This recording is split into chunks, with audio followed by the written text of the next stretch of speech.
Share भी कर दीजिए आप। कर दिया। बहन जी, यहाँ तक 5वीं गाथा का ये पढ़ लिया था भाव। हाँ, 5वीं गाथा का भावार्थ तक हो गया था, तो छठी गाथा। छठी गाथा का वो प्राकृत का निकालिए ना ऊपर से। हाँ, ये है ना। हाँ।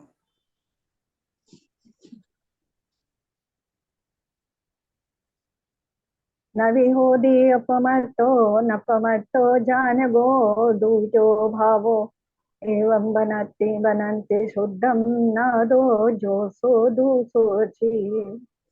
नहीं अप्रमत्त अप्रमत्त नहीं जो एक ज्ञायक भाव है, इस रीति शुद्ध कहा अरु जो ज्ञात तो वो ही है।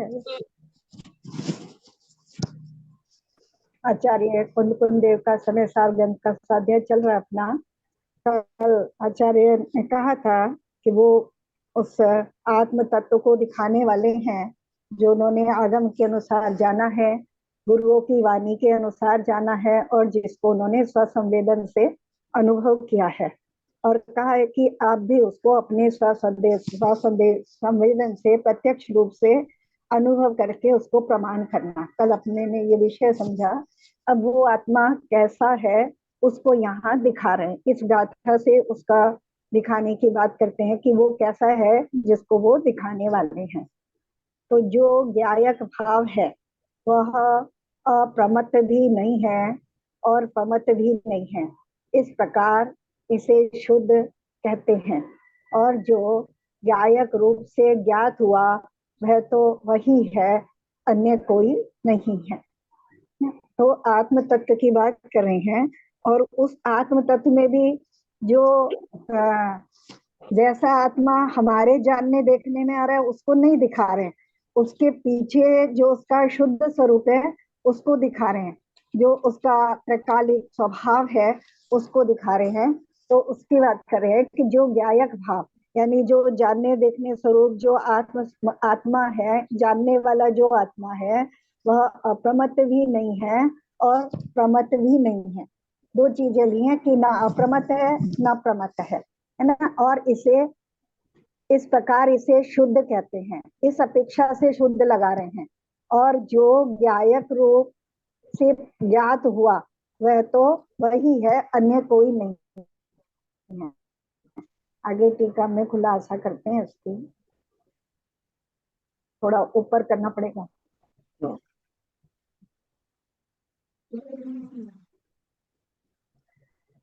जो स्वयं अपने से ही ज्यादा ऊपर हो गया,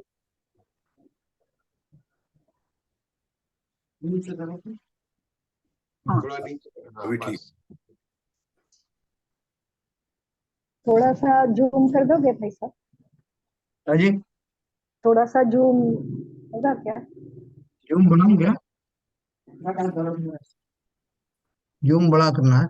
अच्छा। हाँ हाँ, थोड़ा सा बड़ा कर दीजिए इसको। अपने आप ही कर सकती मुझे हैं। अगर नहीं हो रहा, मैं कर रही थी तो हो नहीं रहा है। अच्छा, मेरा तो हो गया। हाँ हो जाता है वैसे अब, लेकिन अभी पता नहीं क्यों नहीं हो रहा। नहीं, अब मैं करता हूँ, ठीक है। थोड़ा ठीक, ऊपर कर, ज्यादा हो। हो गया है सर। हाँ ठीक है। मोबाइल में वो इतना छोटा छोटा दिखता है कि पढ़ने में ही नहीं आता। जो स्वयं अपने से ही सिद्ध होने से, अपने से सिद्ध होने से उसे ब्रैकेट में लिया, किसी से उत्पन्न हुआ ना होने से अनादि सत्ता स्वरूप है। यानी अपने से स्वयं सिद्ध है, किसी ने उसको बनाया नहीं है। तो यहाँ कि अन्य ईश्वर ने, जैसे अन्य मत की मान्यता इस मान्यता का खंडन हो जाता है कि किसी ईश्वर ने बनाया है, तो वहां उसकी बात खंडित हो गई। और फिर स्वयं से सिद्ध होने से, और दूसरी बात कह रहे हैं अनादि सत्ता रूप है, अनादिकाल से सत्ता रूप है, अपने अस्तित्व से स्वयं ही सिद्ध है, कभी विनाश को प्राप्त न होने से अनंत है, अनादिकाल से है, और कभी भी विनाश को प्राप्त न होने से कभी उसका अंत होने वाला नहीं है, तो इसलिए अनंत है। नित्य उद्योत रूप होने से क्षणिक नहीं है, नित्य उद्योत रूप यानी प्रति समय ही किसी भी अवस्था में है, चाहे संसार अवस्था में है या सिद्ध अवस्था में है। संसार अवस्था में भी किसी भी गति में, किसी भी योनि में है, लेकिन वहां स्वयं को जानने में आ रहा है ना। उद्योत रूप होने से, नित्य ही उद्योत रूप होने से क्षणिक नहीं है। यानी ऐसा नहीं है कि हर क्षण नया नया उत्पन्न हो रहा है, ऐसा नहीं है। क्षणिक उस अपेक्षा से क्षणिक नहीं है। और स्पष्ट प्रकाशमान ज्योति है, ऐसा जो ज्ञायक एक भाव है, वह संसार की अवस्था में अनादि बद्ध पर्याय की निरूपणा से, यानी अनादिकाल से संसार अवस्था में जो अनादिकाल से बंध रूप अवस्था में है, उस अपेक्षा से क्षीर नीर की भांति कर्म पुद्गलों के साथ एक रूप होने पर भी, पहले बात कर दी त्रकालिक स्वभाव की, बात कर दी कि जो आत्मा आत्मद्रव्य की बात करें, उससे आत्मा कहो, समय कहो, ज्ञायक भाव कहो, तो उस सब को एक ही शब्द से उसी को स्पष्ट कर रहे हैं कि जो अगर हम उसको शुद्ध नहीं से देख रहे हैं या उसकी शुद्धता की, उसकी त्रकालिक अवस्था की अपेक्षा से देख रहे हैं, तो उसके विशेषण दे दिए कि एक तो स्वयं से अपने से स्वयं सिद्ध है, अनादि से सत्ता स्वरूप है, कभी विनाश को प्राप्त नहीं होता, इसलिए अनंत है, और नित्य उद्योत रूप होने से क्षणिक नहीं है, यानी नित्य है, और स्पष्ट प्रकाशमान ज्योति है, ऐसा जो ज्ञायक भाव है। तो ये तो उसका त्रिकालिक अवस्था हो गई कि ऐसा वो सदा काल है। लेकिन अब कह रहे हैं उसका एक दूसरा रूप भी है, वो बता रहे हैं वह संसार की अवस्था में अनादि बंध पर्याय की निरूपणा की अपेक्षा से क्षीर नीर की भांति कर्म पुद्गलों के साथ एक रूप होने पर भी, क्योंकि जो अवस्था हमारे जानने देखने में आ रही है वो कैसी है, कर्मों के साथ बंध रूप अवस्था जो हमारे जानने में आ रही है वो कैसी है। क्षीर नीर का उदाहरण दिया, दूध और पानी की तरह मिली होने पर भी, किसके साथ, कर्म पुद्गलों के साथ। कर्म पुद्गल और आत्मा के प्रदेश दूध और पानी के साथ मिले हुए एक रूप हमें दिखाई दे रहे हैं, लेकिन कह रहा है ऐसा होने पर भी, एक रूप होने पर भी द्रव्य के स्वभाव की अपेक्षा से देखा जाए तो दुरंत कषाय चक्र के उदय की, यानी कषाय समूह के अपार उदयों की विचित्रता के वश से प्रवर्तमान पुण्य पाप को उत्पन्न करने वाले समस्त अनेक रूप शुभ अशुभ भाव। अब उसमें क्या हो रहा है, द्रव्य स्वभाव की अपेक्षा से देखे जाएं तो जो कषायों का जो उदय चल रहा है, क्योंकि कर्मों का उदय चल रहा है, कर्म में कषाय भी विद्यमान है ना, चारित मोहनीय की दशाएं हैं, तो उनके कारण विचित्रता के वश से प्रवर्तमान पुण्य और पाप को उत्पन्न करने वाले समस्त अनेक शुभ अशुभ रूप भाव जो कषायों के निमित्त से होने वाले हैं, पुण्य पाप रूप हैं, शुभ और अशुभ रूप हैं, ऐसे भाव उनके स्वभाव रूप परिणमित नहीं होता है। यानी ऐसा निरंतर शुभ और अशुभ रूप परिणमित होने पर भी, जो कषायों के निमित्त से हो रहे हैं, ऐसा होने पर भी क्या है, स्वभाव से उन रूप नहीं होता है, उनके स्वभाव रूप परिणमित नहीं होता है। यानी ज्ञायक भाव से जड़ भाव रूप नहीं होता है। जो ज्ञायक भाव है उसका जो स्वभाव है, वो स्वभाव जड़ के स्वभाव रूप नहीं होता। जो चैतन्य का स्वभाव है वो चैतन्य स्वभाव रूप ही रहता है, जानने देखने रूप ही रहता है, जड़ स्वरूप नहीं होता उनके निमित्त से परिणमित होने पर भी। इसलिए वह प्रमत्त भी नहीं है, अप्रमत्त भी नहीं है। आगे जाकर के स्फटिक मणि का उदाहरण इसके लिए देने वाले हैं। जैसे स्फटिक मणि दूसरे रंग की किसी चांदी सोने की प्लेट में रखा होने पर वो चांदी और सोने जैसा दिखाई देता है, उनके रंग से युक्त होता दिखाई देता है, लेकिन वास्तव में उसका स्वरूप बदला नहीं है। इसी तरह जो जीव के कषाय के निमित्त से जो शुभ और अशुभ रूप भाव हो रहे हैं, उन रूप परिणमित होने पर भी जो अपना उसका स्वभाव भाव है वो बदला नहीं है, वो वैसा ही है। इसलिए वह प्रमत्त भी नहीं है और अप्रमत्त भी नहीं है। वही समस्त अन्य द्रव्यों के भावों से भिन्न रूप से उपासित होता हुआ शुद्ध कहलाता है। उसी अपेक्षा से कहा है किसी अपेक्षा से न तो वह प्रमत्त है और न अप्रमत्त है। यही इसीलिए वो समस्त अन्य द्रव्यों के भावों से भिन्न रूप से उपासित होता हुआ, यानी अन्य जितने भी द्रव्य हैं उन सब से वो भिन्न है, उस अपेक्षा से ही वो शुद्ध कहलाता है।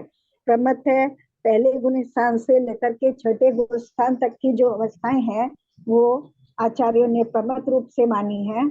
और यानी प्रमत्त है यानी अपने आत्म स्वभाव से हट करके बाह्य पर द्रव्यों में जहाँ उसके भाव जुड़ रहे वहां तक की अवस्था प्रमत्त मानी है।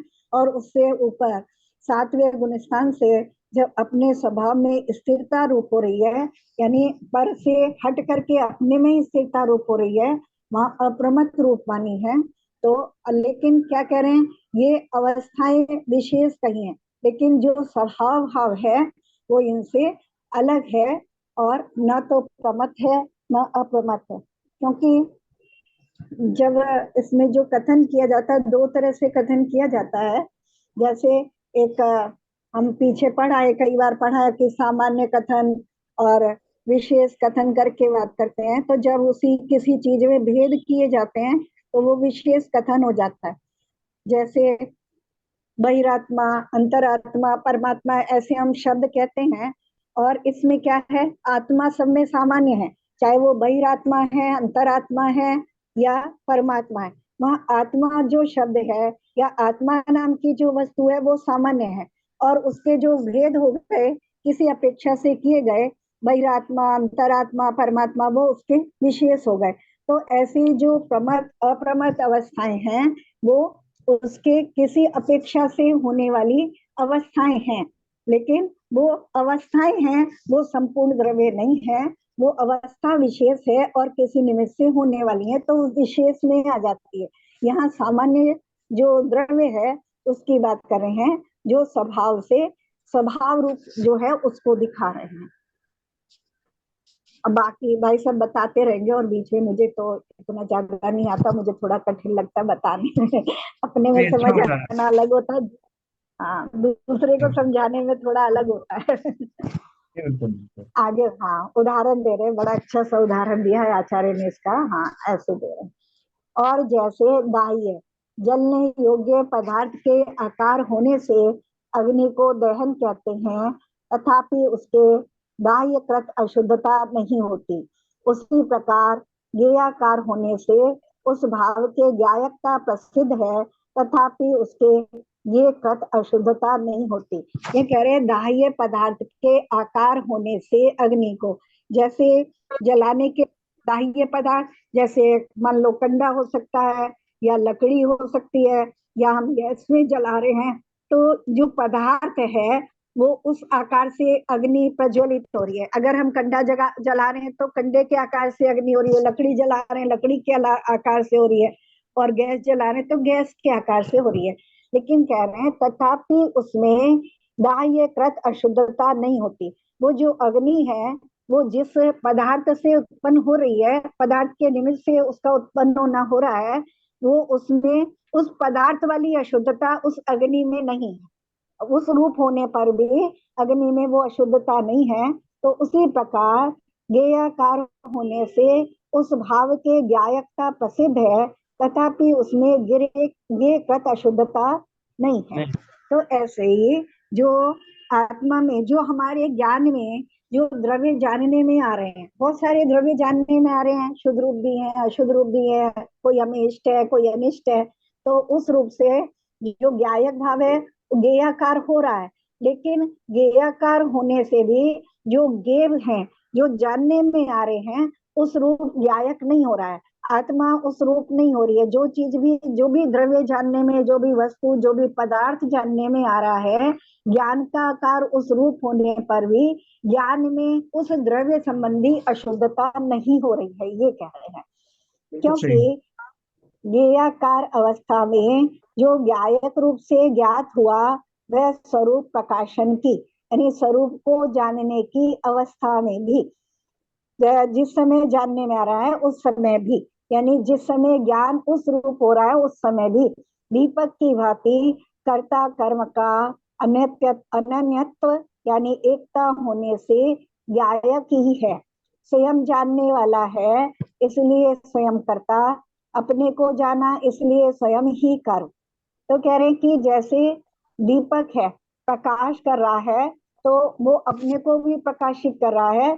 और यहाँ कर्ता कर्म की एकता बता रहे हैं कि अन्य द्रव्य भी जो प्रकाशित हो रहे हैं वो उसका कर्म है, लेकिन उससे अन्य द्रव्य उससे प्रकाशित हो रहे हैं, दिखाई दे रहे हैं, जानने में आ रहे हैं, लेकिन उससे दीपक में कोई अशुद्धता नहीं हो रही है। दीपक के प्रकाश में उन द्रव्यों का कोई एकत्वपना नहीं है। दीपक का प्रकाश, दीपक जब प्रकाश रूप प्रकाश कर रहा है तो उस प्रकाश का कर्ता भी वही है, और उस प्रकार से प्रकाश के माध्यम से जो अन्य द्रव्य प्रकाशित हो रहे हैं, जो उसका कर्म है, वह भी स्वयं दीपक ही है।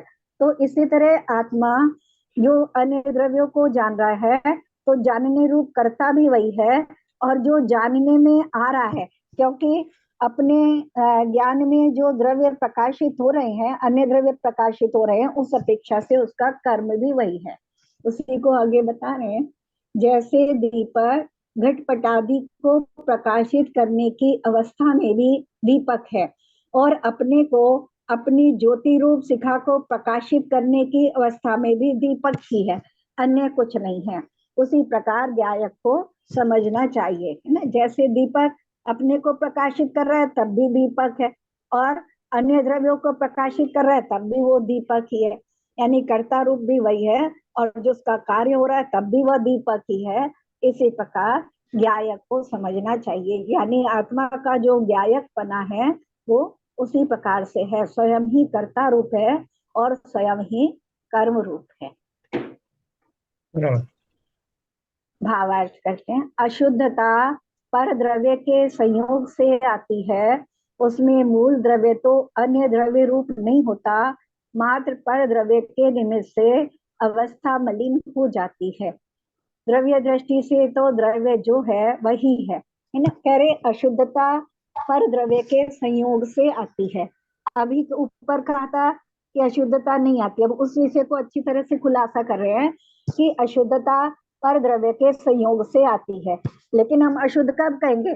जब किसी वस्तु में कोई अन्य वस्तु मिली हो तभी हम उसे अशुद्ध कहेंगे। तो परद्रव्य, तो अगर हम आत्मा को या गायक स्वभाव को अशुद्ध कह रहे हैं तो वहां उसमें कोई परद्रव्य मिला है, क्योंकि उसका संयोग हुआ है। तो कह रहे हैं अशुद्धता परद्रव्य के संयोग से आती है, लेकिन उसमें क्या है, उसमें मूल द्रव्य तो अन्य द्रव्य रूप नहीं होता, मात्र पर द्रव्य के निमित्त से अवस्था मलिन हो जाती है। मूल द्रव्य वो तो अन्य द्रव्य रूप नहीं होता, मात्र पर द्रव्य के निमित्त से अवस्था मलिन हो जाती है, यानी जो उसकी तात्कालिक अवस्था है वो उसमें अंतर आ जाता है, लेकिन मूल द्रव्य कुछ बदल गया ऐसा नहीं है। द्रव्य दृष्टि से तो द्रव्य जो है वही है, और पर्याय दृष्टि से देखा जाए तो मलिन ही दिखाई देता है। यानी द्रव्य दृष्टि से जैसे सोने की बात करें, जैसे हम कहते हैं शुद्ध सोना या अशुद्ध सोना, अशुद्ध सोना का यानी 14 टच का है तो उसमें कुछ मिला है, मिला होने पर भी जो जब जिस समय उसमें मिलावट हुई है उस समय की जो उसकी तात्कालिक अवस्था है वो उस अपेक्षा से अशुद्ध कही जा रही है, लेकिन फिर उसको अलग किया जा सकता है, क्योंकि जो मिला, जो चीजें मिली हों उनको अलग किया जा सकता है।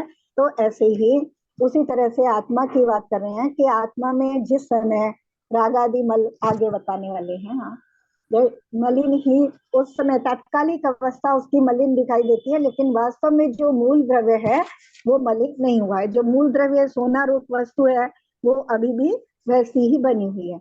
इसी प्रकार आत्मा का स्वभाव गायकत्व मात्र है, और उसकी अवस्था उद्गल कर्म के निमित्त से रागादि रूप मलिन है, वह पर्याय है। वह पर्याय है, यानी जिस समय तक उद्गल कर्म उसमें मिले हुए हैं और उन उद्गल कर्म के निमित्त से उसके राग देश मोह रूप परिणाम हो रहे हैं, तो उस समय उतना जो समय है, यानी वह जो पर्याय है, पर्याय मतलब वह अवस्था, अवस्था का मतलब वो शाश्वत नहीं है, उस अपेक्षा से बात कर रहे हैं। तो वह पर्याय है। पर्याय दृष्टि से देखा जाए तो वह मलिन ही दिखाई देती है, और द्रव्य दृष्टि से देखा जाए तो ज्ञायकत्व ही है, यह कहीं जड़त्व नहीं हुआ। यानी मिला होने पर भी जो ज्ञायक स्वरूप आत्मा है वो ज्ञायक रूप ही है, वो मिला होने पर भी, पुद्गल कर्म के मिले होने पर भी और उनके निमित्त से राग देश आदि रूप परिणमन करने पर भी वो उन रूप नहीं हुआ है, जड़ रूप नहीं हुआ है। यहाँ द्रव्य दृष्टि को प्रधान करके कहा है। द्रव्य दृष्टि को यानी यहाँ द्रव्य को देख रहे हैं, तात्कालिक अवस्था को नहीं देख रहे हैं। जब द्रव्य की दृष्टि की बात करते हैं तो द्रव्य दृष्टि में द्रव्य क्या है, त्रकालिक है, और पर्याय क्या है, तात्कालिक है। तो हम जब भी यहाँ आगे बात करेंगे, पर्याय दृष्टि की बात करेंगे, तो यानी कि कुछ समय की अवस्था विशेष को देख रहे हैं।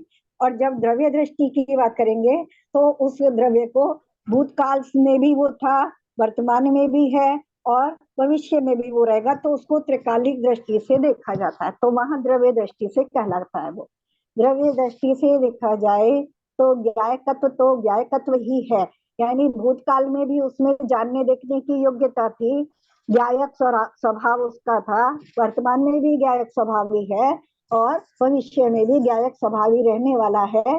कभी भी ना जड़ था, ना जड़ है और ना कभी जड़ होगा, तो उस अपेक्षा से देखेंगे।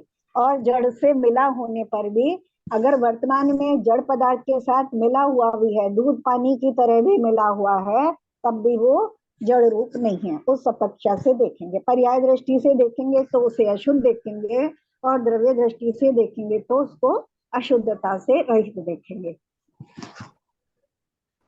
जो अप्रमत के भेद हैं वे परद्रव्य की संयोग जनित पर्याय हैं। यह अशुद्धता द्रव्य दृष्टि में गौण है, व्यवहार है, अभूतार्थ है, असत्यार्थ है, उपचार है। बहुत सारी चीजों को बहुत सारे शब्दों से बता दिया उसको कि जो प्रमत अप्रमत कह के आए, गाथा में कह के आए हैं कि जो ज्ञायक स्वभाव है, जो आत्मा है ना, या समय है, समय की बात कर रहे हैं, आत्मा को समय शब्द से उन्होंने कहा है कि वो कैसा है, न प्रमत है न अप्रमत है। तो अब यहाँ बता रहे हैं जो प्रमत अप्रमत के भेद हैं वे पर द्रव्य की संयोग जनित पर्याय हैं, यानी कर्मों के निमित्त से उत्पन्न होने वाली वो उसकी द्रव्य की ज्ञायक स्वभाव की अवस्थाएं हैं। ये अशुद्धता द्रव्य दृष्टि में गौण है, लेकिन जब हम द्रव्य को देख रहे हैं तो उस समय यह गौण है, क्योंकि जो एक कुछ समय पहले तक प्रमत था वो कुछ समय बाद अपने में स्थिर होकर के अप्रमत भी हो सकता है। तो जो चीजें बदल जाती हैं, जो बदलना है वो पर्याय का स्वभाव है, तो वो पर्याय दृष्टि से है। यह अशुद्धता, तो ये इसको जब हम द्रव्य दृष्टि से देखते हैं, जब द्रव्य को देखेंगे तो वहां इसको गौण करके देखेंगे, तो उस अपेक्षा से कथन कर रहे हैं। और उस तरह से ये व्यवहार है, अभूतार्थ है, असत्यार्थ है। अभूतार्थ है यानी अपने उस ज्ञायक तत्व को प्राप्त करने के लिए प्रयोजन भूत नहीं है। असत्यार्थ है यानी शाश्वत नहीं है, असत रूप है। असत है किस अपेक्षा से, ऐसा नहीं कि है नहीं है, लेकिन तात्कालिक है, सदा काल नहीं है, शाश्वत नहीं है, बदल जाने वाला है। उपचार है यानी दो चीजों को किसी अपेक्षा से कथन किया जा रहा है, इसलिए उपचार है। द्रव्य दृष्टि शुद्ध है, अभेद है, निश्चय है, भूतार्थ है, सत्यार्थ है, परमार्थ है। और जब द्रव्य दृष्टि की अपेक्षा से देखेंगे तो ज्ञायक भाव शुद्ध है, अभेद है, उसमें कोई भेद नहीं है, निश्चय है, जैसा है वैसा है, भूतार्थ है, वह प्रयोजन भूत है, वह सत्यार्थ है यानी शाश्वत है, और परम अर्थ रूप है। इसलिए आत्मा ज्ञायक ही है, उसमें भेद नहीं है, इसलिए वह अप्रमत नहीं है। जैसे मैंने अभी बहिरात्मा, अंतरात्मा, परमात्मा का उदाहरण दिया था कि उसमें जो आत्मा है सामान्य है, जब हम आत्मा को देखेंगे तो उसमें हम भेद नहीं कर रहे, वहां आत्मा को देख रहे हैं तो परमात्मा भी आत्मा है, बहिरात्मा भी आत्मा है और अंतरात्मा भी आत्मा है, वहां भेद नहीं हो रहा है, तो वहां सामान्य कथन किया जाना है, यानी वहां द्रव्य दृष्टि से कथन कर रहे हैं। और जब उसमें भेद कर रहे हैं कि बहिरात्मा, अंतरात्मा, परमात्मा, तो वो उसमें किसी अपेक्षा से कथन किया जा रहा है, उसी में भेद किया जा रहा है। अब अभेद की बात नहीं हो रही है, तो भेद करके कथन कर रहे हैं, तो वो व्यवहार दृष्टि से कथन होता है, से सद्भूत व्यवहार में इसे कथन कहा जाता है। आगे शायद आचार्य बताने वाले भी हैं। तो वो अपेक्षा से किया जा रहा है। तो ऐसे ही यहाँ उस आत्मा में भेद कर रहे हैं कि प्रमत अप्रमत, तो प्रमत कह रहे हैं या अप्रमत कह रहे हैं, तो लेकिन जब द्रव्य दृष्टि से उसको देखेंगे तो वहां उसमें प्रमत अप्रमत बना नहीं है। ज्ञायक नाम भी उसे ज्ञेय को जानने से दिया जाता है, क्योंकि वह ज्ञेय का प्रतिबिंब जब झलकता है तब ज्ञान में वैसा ही अनुभव होता है। उसे ज्ञायक कहा जा रहा है, तो ज्ञेय को जानने की अपेक्षा से उसे ज्ञायक नाम दिया गया है, क्योंकि जब ज्ञेय उसमें झलकते हैं तब ज्ञान में वैसा ही अनुभव होता है, ज्ञान का वैसा ही आकार हो जाता है, और ज्ञान उसे जैसा ज्ञेय का स्वरूप है वैसा उसको जानता है। जैसे दीपक का प्रकाश जहाँ सामने जो जो भी वस्तुएं जैसी जैसी हैं उनको प्रकाशित करता है, ऐसे ही आत्मा के ज्ञान में वो सब चीजें जो उसके जानने में आ रही हैं, उसका ज्ञेय बन रही हैं, वो उसी प्रकार से प्रकाशित होती हैं। तो ज्ञान भी उस आकार रूप हो जाता है, तथापि उसे ज्ञेय कृत अशुद्धता नहीं है, क्योंकि जैसा ज्ञेय ज्ञान में प्रतिभाषित हुआ वैसा ज्ञायक का ही अनुभव करने पर ज्ञायक ही है। जैसे अंधेरे में कोई वस्तु रखी है और वो हमारे ज्ञान का विषय नहीं बन रही है, लेकिन जैसे प्रकाश हुआ और वो हमारे ज्ञान का विषय बनी, है ना, तो प्रकाश क्या हुआ, प्रकाश उस वस्तु के आकार रूप हो गया। आकार रूप होने पर भी वो वस्तु को प्रत्यक्ष कर रहा है, जैसी वस्तु है वो वैसी दिखाई दे रही है। तो प्रकाश उस रूप होने पर भी उस वस्तु की जो गुण है, जो उसकी अवस्थाएं हैं, वो प्रकाश में आई नहीं है। प्रकाश उस समय भी प्रकाश रूप ही है। इस तरह से ये कह रहे हैं कि जो ये आत्मा में जानने में आ रहे हैं, ज्ञान में आ रहे हैं, तब ज्ञान उस रूप होने पर भी उससे संबंधित जो गुण है, जो उसके लक्षण हैं, वो ज्ञान में आए नहीं है। बस ज्ञान उनको उस रूप होकर के जान रहा है, उससे संबंधित अशुद्धता ज्ञान में नहीं आई है। क्योंकि जैसा ये ज्ञान में प्रतिभाषित हुआ वैसा ज्ञायक का ही अनुभव करने पर ज्ञायक ही है। यह जो मैं जानने वाला हूँ सो मैं ही हूँ, अन्य कोई नहीं है।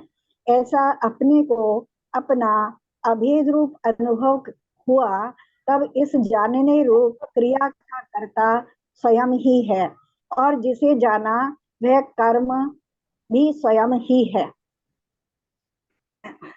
ऐसा एक ज्ञायकत्व मात्र स्वयं शुद्ध है। जैसे भाई साहब थोड़ा सा बताओ, मुझे समझ में तो आ रहा पर मैं बता नहीं पा रही। और नहीं, वो आप जो बता रही हो सही डायरेक्शन में है। ये बोल रहे हैं कि जो जिसे जाना वो कर्म भी स्वयं ही है, और वो जिसे जपन ने एक बात करी थी कि जैसे साइंस में बताया जाता है कि जो वस्तु है उसको उससे प्रकाश की किरणें टकरा करके और मस्तिष्क में आती हैं, और मस्तिष्क अपने उस ज्ञान को देखता है कि क्या टकरा कर आया। वो डायरेक्ट वस्तु को देखना नहीं है, बल्कि इनडायरेक्टली देखता है। उसी तरह से ज्ञान में जो भी वस्तुएं आती हैं, ज्ञान का आकार उस रूप से होने से, ज्ञान की वो पर्याय होने से, और वो ज्ञान की उस पर्याय को जीव जानता है। इसलिए अपने ज्ञान स्वभाव के कारण उसकी पर्याय में जब ज्ञान के वैसे आकार बनते हैं तो उसके कारण वो उसको जानता है। तो वो उसके जो ज्ञान का आकार है वो तो कभी आ, अशुद्ध होता नहीं। उसने जैसे जाना वैसा देख लिया। जैसे हम जो टॉर्च की रोशनी में किसी चीज को देखें, और उस टॉर्च की रोशनी जो है किसी गंदी वस्तु को भी दिखा रही है और अच्छी वस्तु को भी दिखा रही है, लेकिन उसको देखने से वो प्रकाश जो है मैला नहीं हो जाता, उसकी मिरर दृष्टि भी, खराब नहीं होती। मिरर का भी एग्जांपल ले सकते हैं ना। मिरर का भी दे सकते हैं। हाँ, हमारी मिरर का, आंखों के आंखों आंखों का का भी, हाँ, आंखों का भी एग्जाम्पल होता है ना कि आंखें जिसमें चित्र बन रहा है वो आंख आंख में जो चित्र बन रहा है, यानी स्वयं का चित्र बना हुआ चित्र ही स्वयं में जानने में आ रहा है। तो इसीलिए उन्होंने उदाहरण दिया है कि कर्ता भी स्वयं है, और कर्म भी स्वयं है। आंखों से भी अपन अग्नि देखते हैं तो आंख अग्निमय तो हो नहीं जाती, या उसने कोई गंदी वस्तु देखी तो आंख में गंदगी नहीं घुस जाती। उसी प्रकार से ज्ञायक द्वारा विभिन्न वस्तुओं को देखने पर भी उसको किसी तरह का वो उसकी जो ज्ञायक स्वभाव है या ज्ञान में कुछ अंतर आता नहीं। उसके गुणों अभी पे कोई असर नहीं पड़ता है। हाँ, मतलब वो तो जो है अपने को जानता है, और सीधे सीधी बात जो जैसे साइंस में बताई बिल्कुल ऐसे ही है हमारे यहाँ पे। जैसे आप बताते हैं, एक आपको एक किसी चौकी को देखना है, तो चौकी से जो प्रकाश की किरणें जो है वो जा करके टकराती हैं और रिफ्लेक्ट होकर आंख के रेटिना पे आती हैं, और फिर उसकी एक इमेज बनती है और मस्तिष्क उसको सीधा करके देखता है। तब मस्तिष्क में वो प्रतिबिंब को वो जीव जानता है कि मैंने क्या देखा। तो इस तरह से वो इनडायरेक्टली देखने के कारण उस देखने के प्रोसेस में वो देखने वाला ज्ञान कभी दूषित नहीं होता। किसी भी दूषित पदार्थ को भी देखे तब भी वो उसको टच तो करता नहीं है, या उससे उसका कुछ मलिनता का कोई संबंध हो। तो बोल रहे हैं कि ज्ञान अपनी पर्याय को ही जानता है, उसमें जो ज्ञान में जो आकार बनते हैं उसको वो जानता है। वस्तु कैसी भी शुद्ध हो अशुद्ध हो, उसमें कुछ भी उसके ज्ञान गुण में या ज्ञान स्वभाव में कोई अंतर नहीं पड़ता। हाँ, दो चीजें यहाँ पे सिद्ध कर रहे हैं। एक तो ये कि कुछ भी जानने मात्र से उसमें कोई अशुद्धता नहीं आती है। कोई भी अशुद्ध वस्तु जानने में आ रही है या कर्म जानने में आ रहे हैं, उनके साथ मिला होने पर भी जो त्रैकालिक शुद्ध द्रव्य है जिसको दिखा रहे हैं वो अशुद्ध नहीं होता है। और दूसरा ये दिखा रहे हैं कि जो जानने में आ रहा है वो मैं स्वयं ही हूँ। वहां अनुभव तक ले जाने जा रहे हैं, है ना। अभी अनुभव की बात करी थी तो उस अनुभव तक ले जाना चाह रहे हैं कि परद्रव्य जो जानने में आ रहा है और जिसको जान करके मैं रागी द्वेषी हो रहा हूँ, वो परद्रव्य जानने में नहीं आ रहा है। उसके आकार रूप हुआ जो मेरा ज्ञान है, वो मेरा ज्ञान ही मेरे जानने में आ रहा है ना। ऐसा उसको अनुभव में ले जा रहे हैं कि ऐसा मैं स्वयं ही जानने में आ रहा हूँ कि उस परद्रव्य के निमित्त से जो मेरा आकार, उस मेरे ज्ञान का आकार उस रूप हो गया है, वही मेरे जानने में आ रहा है। मैं ही जानने वाला हूँ और जो मैं जान रहा हूँ अपनी ही अवस्था को जान रहा हूँ। ऐसा एक ज्ञायकत्व मात्र स्वयं शुद्ध है, और जिसे जाना वह कर्म भी स्वयं ही है। ऐसा एक ज्ञायकत्व मात्र स्वयं शुद्ध है। यह शुद्ध नय का विषय है ना। यह शुद्ध नय की अपेक्षा से कथन है। और अन्य जो पर संयोग जनित भेद हैं, वे सब भेद रूप अशुद्ध द्रव्यार्थिक नय के विषय हैं। जो प्रमत और अप्रमत जनपना है वो परद्रव्य के निमित्त से हो रहा है। यानी ज्ञान का जो आकार, यानी या ज्ञान जो राकेश रूप हो रहा है या प्रमत रूप हो रहा है या अप्रमत रूप हो रहा है, वह पर संयोग जनित है, यानी पर संयोग के निमित्त से हो रहा है। और वो सब क्या है, वे सब भेद रूप हैं, यानी आत्मा से एकाकार रूप नहीं है, भिन्न है और अशुद्ध द्रव्यार्थिक नय के विषय हैं। जो कथन कर रहे हैं, ऊपर जो सिद्धि कर रहे हैं, वो शुद्ध नय का विषय है और वो अशुद्ध द्रव्यार्थिक नय का विषय है। अशुद्ध द्रव्यार्थिक नय का यानी जिस समय हम उसकी मिली हुई अवस्था को, कर्मों के साथ या कर्मों के निमित्त से होने वाली अवस्था को दिख रहे हैं, तो अशुद्ध द्रव्यार्थिक नय का विषय है। अशुद्ध द्रव्यार्थिक नय भी शुद्ध द्रव्य की दृष्टि में पर्यार्थिक ही है। यह अभी मैंने बताया था कि जहाँ द्रव्य की हम बात करेंगे तो मात्र कालिक दृष्टि से देखेंगे, और पर्याय की बात करेंगे तो उसकी तात्कालिक अवस्था को देखा जाता है। तो यहाँ कह रहे हैं जो अशुद्ध द्रव्यार्थिक नहीं है, कि यहाँ अशुद्ध द्रव्य की बात कर रहे हैं कि अशुद्ध द्रव्य को देख रहे हैं, तो वो भी पर्यार्थिक नहीं है। पर्यार्थिक क्यों कह रहे हैं? क्योंकि अशुद्धता उसकी, अगर वो जीव अपने में पुरुषार्थ करके अपने में स्थित होता है और अपने शुद्ध अवस्था को प्राप्त कर लेता है, तो वो उसकी एक कुछ काल की ही अवस्था हुई ना, और जो कुछ काल की अवस्था है त्रिकालिक नहीं है, तो वो पर्यार्थिक ही है। इसलिए व्यवहार नहीं है, ऐसा ऐसे समझना चाहिए। तो ये थोड़ा नयों का कथन किया, तो कि शुद्ध द्रव्यार्थिक नय, अशुद्ध द्रव्यार्थिक नय। शुद्ध द्रव्यार्थिक नय यानी जहाँ द्रव्य को तीनों कालों की अपेक्षा से या सदा काल की अपेक्षा से मात्र शुद्ध देखा जा रहा है।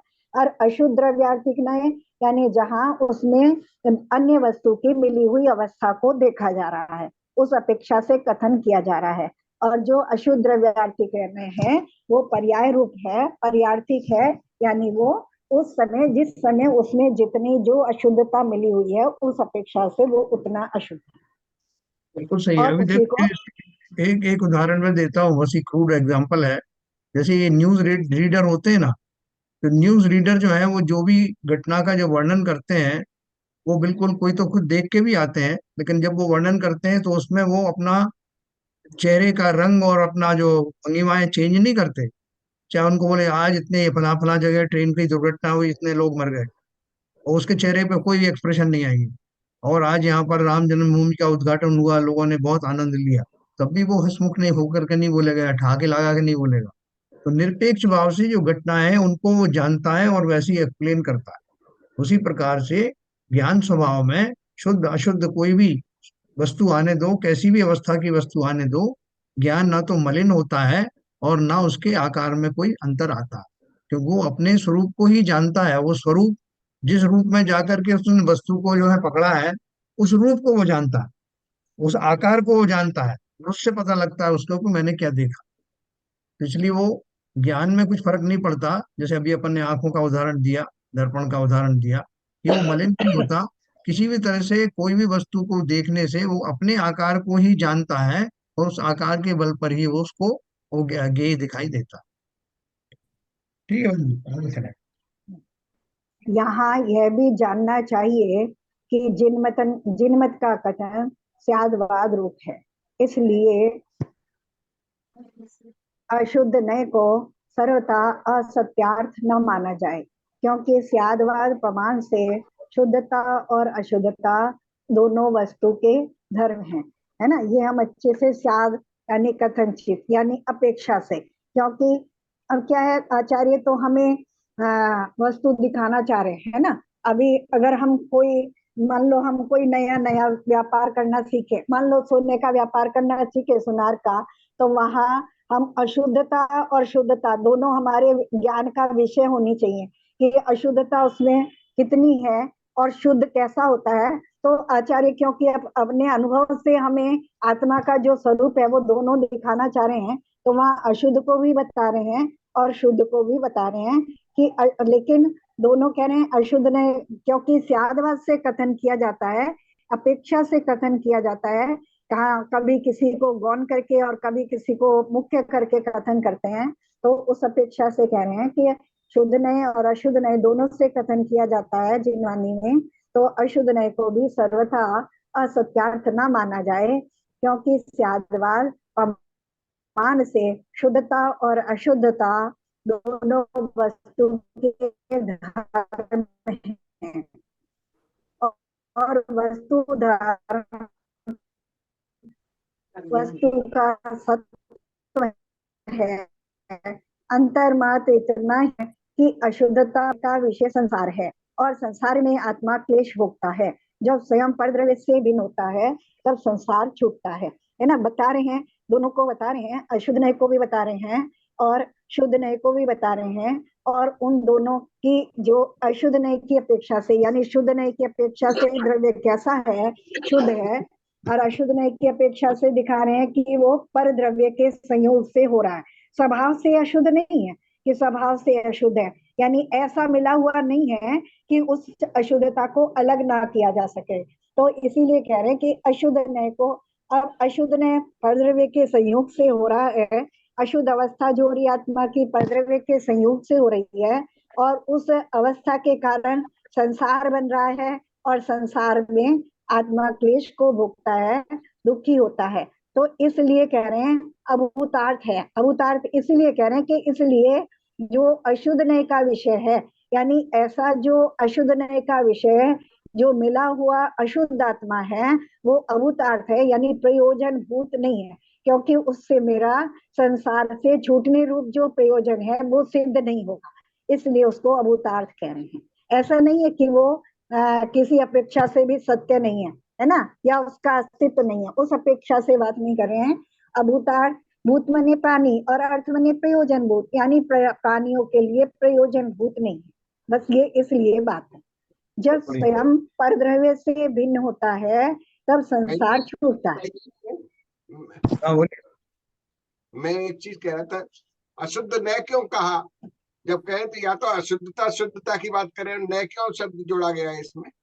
देखो, नए नए जो है ना, वो कोई वस्तु नहीं है, वो कथन करने की शैली है बिल्कुल सही है ना।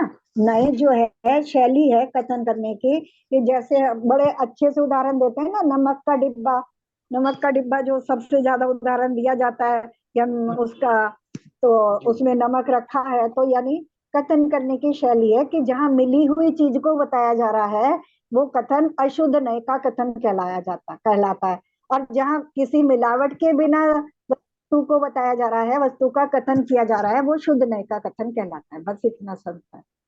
और आत्मा के कॉन्टेक्स्ट में अशुद्ध न को हे कहा गया है, बेसिकली हाँ बात की हो रही है।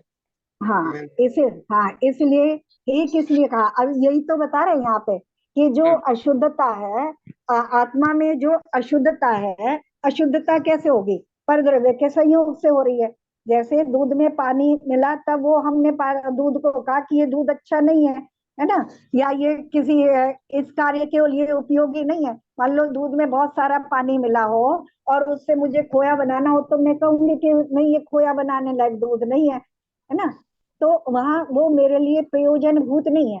वो मिला हुआ जो द्रव्य है वो उस अपेक्षा से वो अशुद्ध होने के कारण वो मेरे लिए प्रयोजन भूत नहीं है, हे है ना।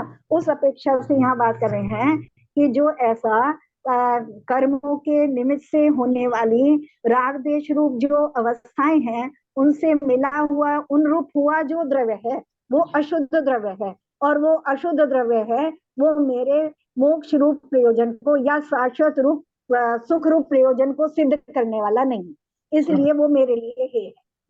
जी जी ठीक है, ठीक। जी बहन जी, ठीक है।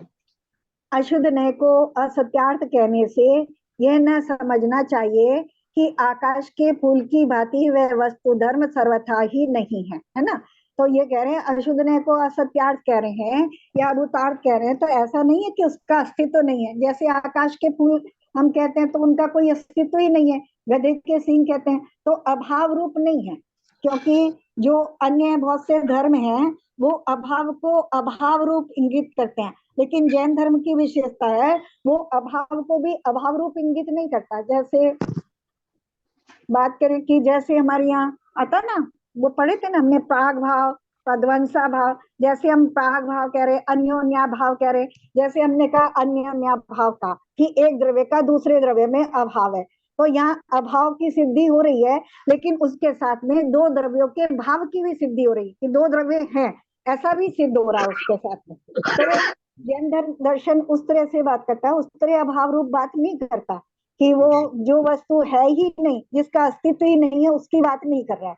तो अन्य धर्म उस तरह से भी बात करते हैं, वो वस्तु का जहाँ अभाव कह रहे हैं तो वो अभाव रूप वस्तु को भी भाव रूप सिद्ध करने की बात करते हैं। तो क्योंकि ये दर्शन हम पढ़ रहे हैं तो वहाँ आचार्य जब कथन करेंगे तो सब दृष्टियों को रख करके कथन करते हैं। तो यहाँ कह रहे हैं कि जो वस्तु है वो अगर अशुद्ध नहीं से असत्यार्थ उसको कहा जा रहा है, तो वो ऐसा नहीं है कि वो है ही नहीं, उसमें वो वस्तु धर्म नहीं है। आकाश के फूल की बात ही वस्तु धर्म सर्वथा ही नहीं है, ऐसा नहीं है। ऐसा सर्वथा एकांत समझने से मिथ्यात्व होता है। अगर हम ऐसा सर्वथा समझ लेंगे कि वो अभूतार्थ है या असत्यार्थ है, इसका मतलब अगर हम ये मान लें कि वो है ही नहीं, तो ऐसा अगर हम मान लेंगे तो मिथ्यात्व होगा। उसमें अपेक्षा लगानी पड़ेगी हमें कि वो किस अपेक्षा से हमारे लिए हे कहा जा रहा है। हे का मतलब यह है कि वो मेरे लिए उपकारी नहीं है, या जिस चीज की मुझे आवश्यकता है वो मेरी उससे सिद्ध होने वाली नहीं। जैसे मैंने अभी बहुत पानी मिले हुए दूध की बात करी, अगर मुझे उससे चाय बनाना हो तो मैं आराम से बना सकती हूँ, उसमें चीनी पत्ती डालो, पानी मत डालो, तो चाय बन जाएगी आराम से। लेकिन खोया बनाना हो, हाँ, अशुद्ध करना तो ही वो, पड़ेगा। हाँ, तो उसी तरह से ये है, उस तरह से समझ लें कि वो जो ऐसी अशुद्ध अवस्था है, यानी राग देश रूप अवस्था है, वो मेरे लिए आत्मा की जो ऐसी अवस्था है वो मेरे लिए प्रयोजनभूत नहीं है, तो वो मेरे लिए है, बस ऐसे समझिए। जी, असत्यार्थ नहीं मतलब। मतलब वो सही है है क्या तो भाई सही, साहब? हाँ है तो है तो सही जो अवस्था है। संसार की जितनी अवस्थाएं अपन बोलते हैं कि ये मनुष्य है, ये नारकी है, ये फलाना है, ये सब जो हम व्यवस्थाएं बताते हैं, तो वर्तमान में आत्मा की अशुद्ध अवस्था में होने वाली ये पर्याय हैं। ये है, वास्तव में है। जब डर दिखाया जाता है तो लोग कहते हैं साहब किसने देखा कि नरक होता है कि नहीं होता, किसने देखा कि जो है हम पशु बनेंगे, ये सब जो कह सकता है आदमी। लेकिन जब उसको ये आभास होता है कि वास्तव में इन अवस्थाओं में जाता हूँ, और ये इनके चित्रण करने के समय जो कहा जाता है वो सब अशुद्ध पर्याय का ही कथन है, तो उनको उनसे मेरे को रोमांचित हो जाता हूँ कि मुझे तो इन पर्यायों में नहीं जाना। तो इसलिए वो है भी है कि पर्याय सत्य तो हैं, उन पर्यायों में हम सब जाते भी हैं, लेकिन वो मेरे लिए है किस लिए है कि मैं इन पर्यायों में नहीं जाना चाहता। तो होते हुए भी जब मैं उनसे छूटना चाहता हूँ तो उसके उपाय बताते हैं, और उन पर्यायों से छूटने से ही मेरे क्लेश दूर होते हैं। फिर मैं उस आत्मा का वर्णन करता हूँ जिसका स्वभाव शुद्ध है, तो मैं शुद्ध द्रव्यार्थिक न्याय में चला जाता हूँ। अभी जो पर्याय जनित बात कर रहा था अशुद्ध पर्याय की, अब मैं शुद्ध अवस्था की बात कर रहा हूँ। दोनों अवस्थाएं एग्जिस्ट करती हैं, और दोनों को इस तरह से दोनों का मिश्रण बताया है। अशुद्ध अवस्था कैसी है और शुद्ध अवस्था कैसी। अशुद्ध अवस्था है और शुद्ध अवस्था हाँ उपाधि। और ऐसे ही छोटी छोटी, जो छोटी छोटी तात्कालिक अवस्थाएं कुछ समय के लिए होती हैं, जैसे क्रोध आ गया तो उस समय अरे बहुत क्रोधी है, लेकिन हर समय तो क्रोधी नहीं है ना। और वहां उसको मानता भी है कि नहीं, जब क्रोध समाप्त हो जाता है तब मानता भी है कि मैं उस अवस्था में जाना नहीं चाहता, वो मेरे लिए है तो मैं क्रोध करना नहीं चाहता। तो इस तरह से ही बता रहे हैं, लेकिन वो है ना, वो अवस्था है, उसका अस्तित्व है, लेकिन वो है। उस अपेक्षा से कहा अभूतार्थ है, असत्यार्थ है, सतरूप नहीं है, यानी शाश्वत नहीं है, त्रकालिक नहीं है। सत्यार्थ से मतलब असत अर्थ रूप है, यानी त्रकालिक नहीं है। सत्यार्थ, सत कहने से, सत्यार्थ कहने से ये नहीं कि सत्य नहीं है, झूठ है, ऐसा नहीं, त्रकालिक नहीं है, बस ये कहना है। क्योंकि जो सत्य वस्तु होती है वो त्रकालिक होती है।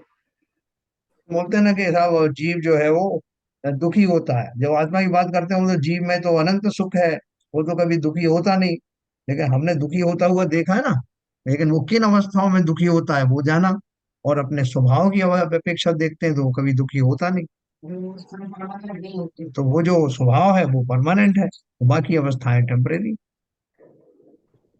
स्वरूप की प्राप्ति होने के बाद शुद्ध नय का भी आलंबन नहीं रहता, जो वस्तु स्वरूप है वह है, यह प्रमाण दृष्टि है। इसका फल वीतरागता है, इसी प्रकार निश्चय करना योग्य है। और जो नय है वो प्रमाण के अंश है, यानी जब शुद्ध और अशुद्ध कहा जा रहा है तो उसका उसमें एक ही वस्तु में विभाजन किया जा रहा है ना, कि इस अपेक्षा से शुद्ध है, इस अपेक्षा से शुद्ध है। और जब शुद्ध और अशुद्ध से अलग करके देखा जाए तो जो है सो है तो वहां प्रमाण दृष्टि हो गई। यहाँ ज्ञायक भाव प्रमत अप्रमत नहीं है, ऐसा कहा है। वह गुण स्थानों की परिपाटी में छठे गुण स्थान तक प्रमत और सातवें से लेकर अप्रमत कहलाता है, किंतु यह सब गुण स्थान अशुद्ध नय की कथनी में है। शुद्ध नय से तो आत्मा ज्ञायक ही है, बस आत्मा तो आत्मा ही है, ना प्रमत है ना प्रमत है। बिल्कुल सही। यही तक कर लो, बाकी जो प्रश्न है वो भाई साहब से कर लो आगे कल पे। फिर पढ़ेंगे। देखो ये बहुत सुंदर विषय है, बहन जी ने अच्छे से लिया है इसको। तो थोड़ा सा कल अपन फिर से किसी के कोई प्रश्न रह गए हो तो अपन चर्चा करेंगे। बहुत विषय बहुत सुंदर है। और वास्तव में हम दोनों तरह की बातें करते हैं ना, लोगों से कभी तो आप कहने लगते हो कि आत्मा में सुख भरा हुआ है, कभी आप उस संसार के दुख गिनाने बैठ जाते हो।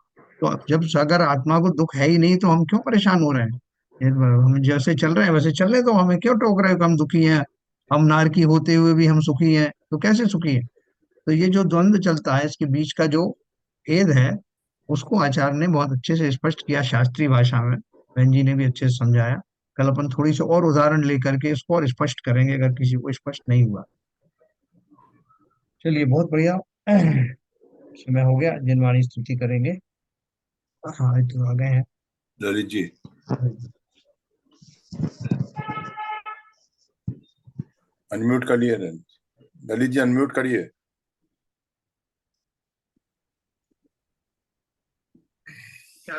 नाश वेको ज्ञान के प्रकाश वेको आप परभास वेको भानु सी बखानी है।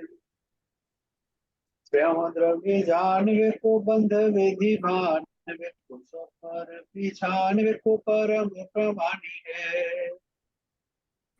अनुभव बताए वेको जी के जताए वेको काहू न सताए वेको भव्य और आनी है।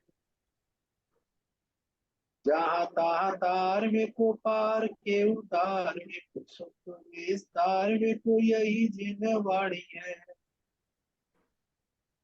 हे जिनवाणी भारती तो है जमुन रैन, जो तेरी शरण गए सो पावे सुचैन। यह वाणी के ज्ञान से सुजन करो, तो वाणी मस्तक धरो सदा देते हैं दो, सदा देते हैं। वाणी माता की जय। जय।